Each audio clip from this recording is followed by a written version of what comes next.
Reading with your kids. Hey, so great to see you. Come on in. Hi, my name is Leslea, and this is the Reading with Your Kids podcast. We are coming to you from the beautiful neighborhood of Reedville in the southwest corner of Boston, Massachusetts. Please connect with us on social media, facebook.com/readingwithyourkids, at Reading With Your Kids on Instagram, at Leslea Magic on Twitter. Our guest today is our friend Leslea Wahl. She is here to tell us about some great adventure stories that we will want to read with our teens and tweens. You know, I think we're really fortunate that we have a great friend like Leslea who comes in and not only would tell us about her great books like Extreme Blindside, but will also take the time to let us know about great books that we want to check out. I know families appreciate that because they have such limited time. I also know that authors really love it too. I mean, it is so hard today for authors to get the word out about their book. I mean, there's so many books that are published every single month. Well, we have a program that can help you. It's called the Reading with Your Kids Certified Great Read Program. If our team of evaluators believes that your book is worthy of 4 or 5 out of 5 stars, it becomes a certified great read. And with that status comes a number of wonderful tools that would really help you, really help families know that your book is worthy of their consideration.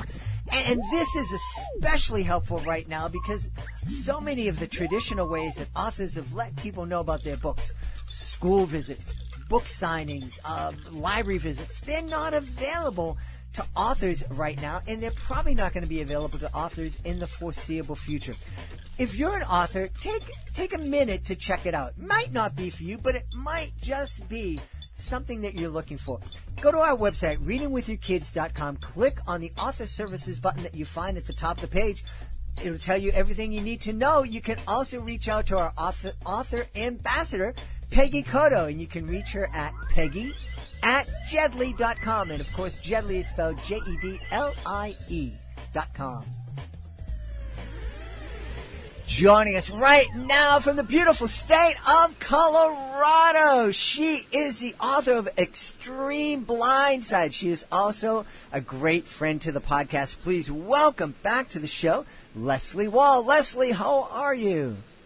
I'm doing great. So excited to be here. How are you? I am great. I always love your visits to the show. Leslea comes on the show every month or so, sharing with us some great books that we may want to sit down and read with our tweens and teens, especially great books of faith. And Leslea is a fantastic Catholic author, so certainly if you are Catholic or Christian, some of these books may be a great way to start some conversations about some very important topics with your teens and tweens. Mm-hmm. Yeah, books are a great way to have those topics and discussions with your teens. You know, I was just out at Kids Expo in Chicago, and we shared some of these interviews with families, but I interviewed a number of families there, and I asked them why they loved reading so much, and I would say about half of them at some point in the interview said, you know, we love reading about our faith. Reading together is a great way to share our faith and to teach those lessons to our kids. And these weren't just Catholic or Christian families. There were some Muslim families that expressed that, some Buddhist families that expressed that, some Jewish families that expressed that. So it really is. It's reading stories and storytelling and talking about stories. It is such a fantastic and powerful and effective way to talk to our kids and help instill those values that we find so important. It really is, and I always find with fiction, instead of just having a dull or, serious conversation with the kids, telling them what you believe, when you can do it through a story and through characters they enjoy and so forth, it just brings it to life in a different way and makes any kind of topic, faith, or even if it's a difficult topic you want to talk about, you can have a way to discuss it through the stories and through the characters and so forth. So it's a great way to do that. Yeah, and it's one of the things I loved talking about are the the flaws, when we're meeting characters in books, of course, they're going to be human beings, and some of them are going to be making great choices. Some of them are going to be making bad choices. Most of them are going to be making a combination of good and bad choices. And I think we can learn a lot from seeing people stumble and fall and how they've made mistakes, how they failed, and also how they pick themselves up and get back on the right track. Absolutely, because we all stumble. But to see how a character can deal with it, and hopefully in a positive way in the end. Sometimes they have a character arc, so they make some tough decisions at first. But it shows, a different way to do it than society sometimes shows in other ways. And, relating to characters is just such a powerful way. I mean, Jesus himself used stories to relay messages. So it's interesting to think about like that. And that is a perfect example. Jesus taught with parables. Jesus taught with stories. The sad thing is, most of the time when we're hearing those parables, they're being read like this in a very monotone way. And it's like it kind of sucks all the life and the energy out of those stories. But when you think about those parables, some of them are really, really powerful, and they're thrilling. And if they're read like a story and if they're told as Jesus told them 2,000 years ago, I think we can get a lot more out of them. Mm-hmm. Yeah, I read recently somebody suggested putting, for teens especially and kids, to put yourself in the story. So make yourself one of the characters in one of the parables really would make you think about it in a slightly different way. And I thought that was a really cool idea, because the kids might be listening more and figuring things out, but wondering how they would handle it if they were in that situation. Absolutely. One of the things that I've done in my educational magic shows when I'm in a Catholic school or another religious school, talk to them about the story of when Jesus calmed the winds, and to ask the kids to close their eyes and imagine themselves on that boat. It's dark, it's cold, the wind is picking up, the boat is being tossed back and forth. You're out in the middle of this lake, which is an ocean as far as you're concerned, and you're terrified, but your friend is asleep on the other end of the boat, and you're like, Jesus, what's going on, dude? You gotta help us. And your friend sits up and says, be still, and the wind is still, and everything comes down. And kids, when you ask them to close their eyes and picture themselves in that moment, you can hear the kids kind of react to it, and it really does. It's a different experience when they hear the story that way. Yeah, I love that. That's so neat. Yeah. And every time they hear it from now on, they'll kind of think about that. Yeah, absolutely. Well, speaking of being having an adventure on that boat with Jesus in the lake, you are here to tell us about 3 great adventure books of faith. Yes, I just love adventure stories. I myself love to write mystery adventures, so this is right in my wheelhouse. So it's fun to find them. Awesome. What's the first book? Okay, the first one is called Healer, by Susan Mura, Miura, Healer. And it's a Christian novel about a teenage girl named Shiloh. And she's been granted this unusual gift from God, ability to heal. But Shiloh's your average teenager. She's a high school soccer player. She's got a cute boyfriend, an annoying sister, a best friend who's too busy for her. But at this unusual encounter with a teen mom and an injured son, suddenly this healing power comes out of her and sends her life spiraling out of control. And so she's dealing with this and figuring out faith and what this gift is. But on the side, her and her boyfriend get tangled up with this dangerous gang. And so they have this whole adventure part too. So Susan does a wonderful job of interacting all these things with an adventure, a bit of mystery, and then this faith part and relationships and friendships. Is just a really great, thought-provoking story. Wow, it sounds fantastic. Gangs and mysteries and healing. Yeah. Wow.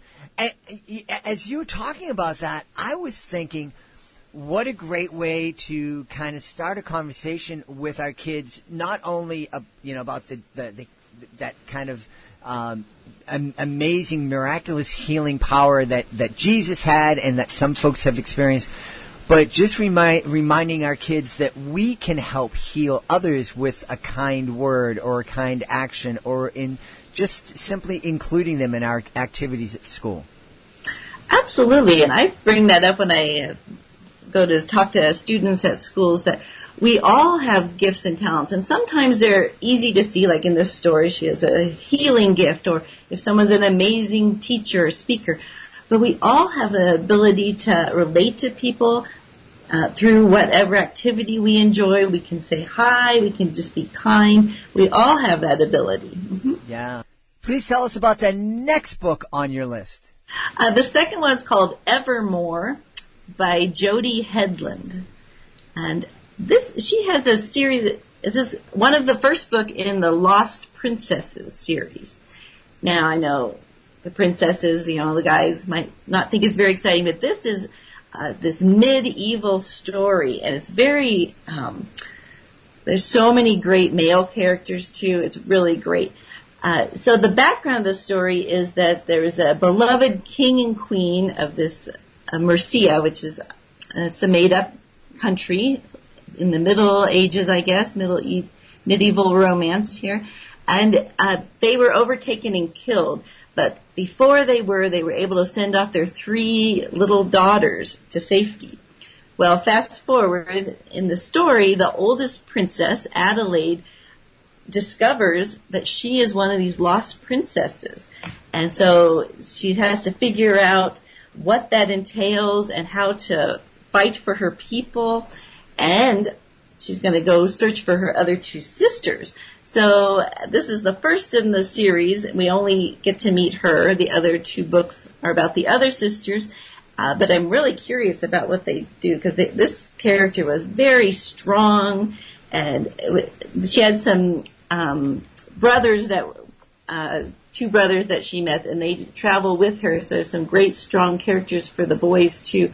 But it was an exciting tale full of battles and mysteries, and actually an intriguing connection to King Solomon and his treasure. Ooh, that's interesting. Yeah, I know. So that kind of made me curious about it. So then I had to Google, what all that was about, and remember to jog my memory on that. So I always like when there's little bits of pieces that you can learn about, even in a fun adventure. And what a great lesson to show kids that, hey, in adventures, there's authors oftentimes take facts and kind of tweak them a little bit, and so it's fun to kind of use this technology that we have at our fingertips to check out exactly what did happen. Yeah, and I do that a lot because historic fiction is fiction, but oftentimes there's I get so interested, so I Google it and find out the real story behind things, and then I learn more. And it's such an interesting way, because it's funny, because I didn't know that history was that interesting. When you're in school, sometimes it can be kind of dull, and you're just focused on dates and so forth.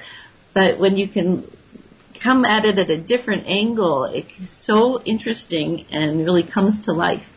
Yeah, and I'll be honest with you, I have no interest in royalty and kings and queens and things like that. But there is a lot of interest out there. You go to the supermarkets and it's Meghan and Harry and Prince Charles and, so there are a lot of people that are fascinated with royalty, princesses and princes.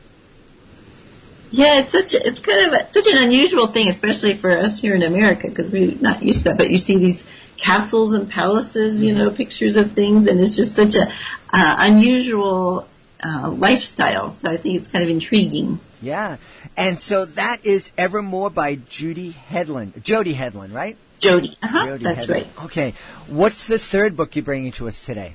Oh, the third one is just one of my favorites that I read last year. It's called Beneath Wandering Stars by Ashley Cowles, I guess Cowles.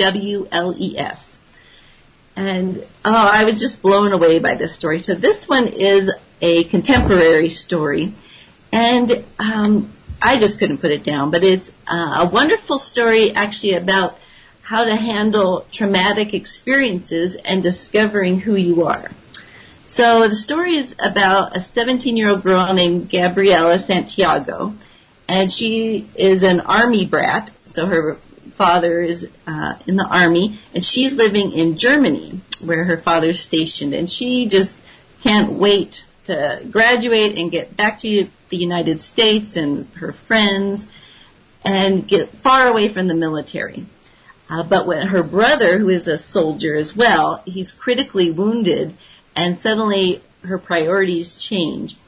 And one of her brothers, before he was injured, he sent her a note and asked her to walk the Camino de Santiago in Spain. Mm-hmm. And he wanted his friend also to walk it with her. So she was determined to honor his wishes, and so the two of them go on this adventure. So they have a lot she's dealing with, but there's so many exciting adventure parts to the story too. The people they meet along the trail, and it has a little bit of a romance, I will say, which I always enjoy, but it was innocent and so forth. But just experiencing this pilgrimage that while she's trekking across Spain, and the characters she meets, and the life lessons and deep thoughts, it was just wonderful. And the voice of Gabriela is so great, just witty and spunky. In fact, I liked it so much that I picked up the second book immediately and read that. And I don't often do that because I have so many other books on my to-read list. But this one was just such a special book. I really loved it. Wow. And that is a pilgrimage that lots of folks still take today. My cousin just returned from that. Oh, yeah. Actually, my son, he's studying in Spain right now, and he just did a short little trek of it because he wanted to go on it, but he could only do a few days. But you could spend weeks and months, I think, on it because it really is a long one. But it's just really moves people. They have time to think, especially if they have something they're trying to work through in their life, that like she did, that really, I don't know, just brings you closer to those thoughts and to God and to whatever your beliefs are. Mm-hmm, mm-hmm. Yeah, I've been trying to convince my wife to go on it, but she doesn't like hiking unless there are tiles and stores along the hiking trail. Maybe take a bus route. Well, my beautiful wife, she'll walk miles and miles in a shopping mall, but I don't know, just put trees and uneven pathway. She's just turned off. Yeah, I think it's you'd have to be in good shape. I think it sounds like a wonderful experience, but just from what my son was telling me, and he's in good shape. It's a long haul, but so beautiful too, I believe. And two, it's a great reminder to kids to stop and take time and to think and to pray and, to kind of shut the world off sometimes, especially when we're facing difficult choices and decisions. Yes, you're right, and we can do that anywhere in our own communities. But you're right, to get away from things because we're so bombarded with always something going on, and music and noise and so forth. Mm-hmm. And in this story, I said with the Army, I don't know too many people that military families, so it was interesting to kind of see that part of the story and that lifestyle and how difficult that is to be living in a different country and be stationed there, and really made me I'm always so appreciative of the military for what they do for us. And so I think it's a nice little thing, too, for kids to think about. The sacrifices not only that the officers are making, but their families as well. Yeah, it really is. I've had the honor of performing in a number of military schools, on schools on military bases. The kids are phenomenal. I mean, that's, we talk about the United States being this melting pot, and that is where you see rainbows of kids coming together and really being respectful and caring of one another. Oh, that's beautiful. Wow, that's really neat. Yeah, it is. So we've been talking today about Healer by, is it Kristen Murrah? Susan Murrah. And Evermore by Jody Headland. And Beneath the Wandering Stars? Yeah, Beneath Wandering Stars. By Ashley Cowles. Yeah. That's awesome. Leslea, one of the things that we've talked about in the past, we haven't talked about it for a while, is you are a part of a great group of Catholic authors. Tell us a little bit about that and where we can find out more about those authors. Yeah, it's a group of us. We have a website that's a joint website. It's called CatholicTeenBooks.com. And it has been such a joy to me to find these like-minded, kindred spirits to work with. And we started the website to offer a place for families to find faith-based books in a variety of genres, all in one spot, because they can be really tough to find. But I have just been so blessed with these women and their friendships, and have grown so much in my faith and in my writing by working with them. But the website has so much to offer. We actually offer discounted book packs for schools, and we have a monthly newsletter. Our books are in so many genres, from mystery, historic fiction, saints, dystopian. It's just a wide variety, and we list them out by age too, because there's some for older elementary, middle school, up to new adults, young adults and even older. So it's a great place, great resource for families. And you were telling me last time we spoke about your new domain name that connects folks with your LeslieWahl.com website. What was that new domain name? Yeah, Ministry Through Mystery. Ministry Through Mystery. Yeah. My name's can be a little difficult to spell, so I thought I'd come up with something that could be easier for people to search for. Ministry Through Mystery and LeslieWahl.com. Leslea, I've had such a blast speaking to you about these great adventure books that we can read with our teens and tweens and hopefully spark up some great conversations about our faith. Thanks so much for being back on the show. Thanks for having me. Please be sure to join us for the next edition of the Reading with Your Kids podcast. Our guest will be joining us from the United Kingdom. Her name is Nye Jones, and she'll be here to talk to us about her really important book. It's called Dressed in Peace. We'll also be talking about diversity and about the ways that we can come together as a world to bring peace and harmony and justice, so important, justice to the world. That's the next edition of the Reading with Your Kids podcast. I want to thank the folks who made today's show so very wonderful. Of course, we want to start by thanking our guest, our buddy, Leslea Wahl. Please be sure to check out her books, including Extreme Blindside. Also want to thank my incredible team, starting with my producer, Fatima Khan. Also want to thank my awesome author ambassador, Peggy Cotto. I want to thank my beautiful wife for all the support she gives me. I want to thank Augie the doggy for having my back here in the studio. But most of all, I want to thank you. Thank you so much for taking the time to join us today. It's been an incredibly difficult last couple of months for you. I know you were thrust into the position where you had to teach your kids all of a sudden. It's really hard. You may have lost your job. You may be coming back. You may be terrified that you and your kids will be infected by the virus. But you're surviving. You're doing a great job. Your kids love you. They might not be able to say it. They might be frustrated. They might be scared. But your kids love you. And I love you. Thank you so much for everything you do. You are making the world a better place. I'll be looking for the next edition of the Reading with Your Kids podcast